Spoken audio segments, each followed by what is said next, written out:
The topic is the Civil Rights Movement in Tennessee, and we're talking to the author of the book, Dr. Bobby Lovett from Tennessee State University. And of course, Dr. Lovett, during this last segment that we have, let's have you to talk to our audience about some of the things that you believe to be special in reference to your book here, and at the same time, at the end of which we would like you to talk about some of the signings, the book signings that you've had and some that you're going to have, and how this book has been received by the various publics, because I'm familiar with some of the activity that has gone on around it, and I know there's been quite a bit of stir in reference to the information in reference to it. So let's talk about that. Well, some of the unique things I think you'll find about the civil rights movement in Tennessee is that many of the leaders were female leaders, like Maxine Smith of Memphis.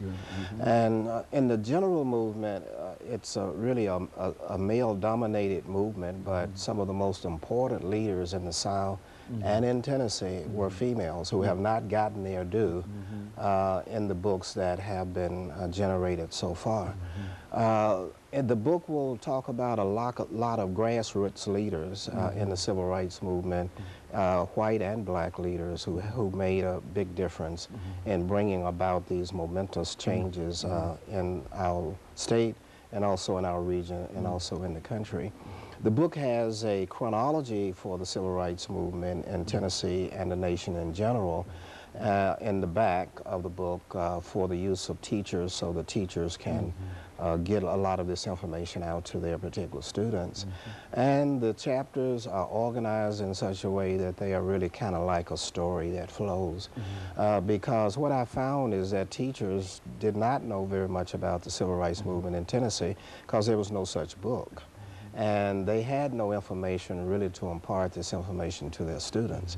And so as students come to college and universities, they know hardly anything about this particular movement. We forget that the average high school student was just born since 1985. And the average college student was born, you know, about the same time, 1980, and they don't know very much about these particular events. So I think those are the strong, you know, points of the book.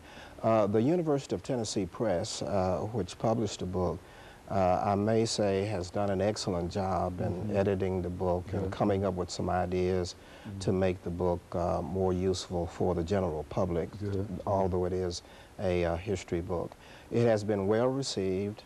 The book is selling quite well according to the publisher.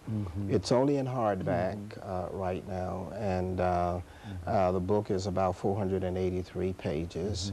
According to the publisher 2 days ago, has been nominated for a National Book Award. Good, very good. That's a nomination, so hopefully, that's perhaps, you know, the book may win that award. But it also, the book has been introduced at Tennessee State University with a book signing in November when it first came out. There will be a book signing at Davis Kidd Bookstore on Monday, 6 p.m., February 13th, during Black History Month. And then 3 days later, there will be a book signing at the Hermitage on February 16th at 5 o'clock.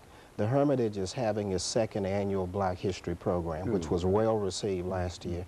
And so they have asked me to come sign some books if people will come, and also to speak for them at that program on the 16th. And there are other places that will be signing books, of course, to get it across the state, in Memphis, in Chattanooga, in Knoxville, because the book is about, you know, the broad movement across the state of Tennessee.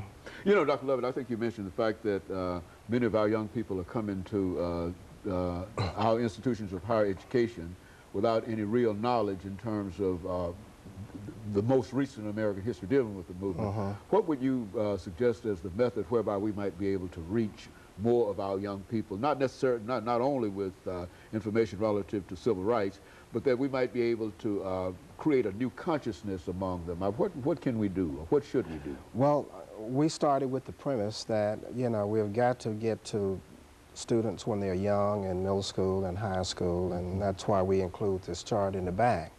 To get to teachers, you have to educate the teachers about this kind of history, but especially about Tennessee history.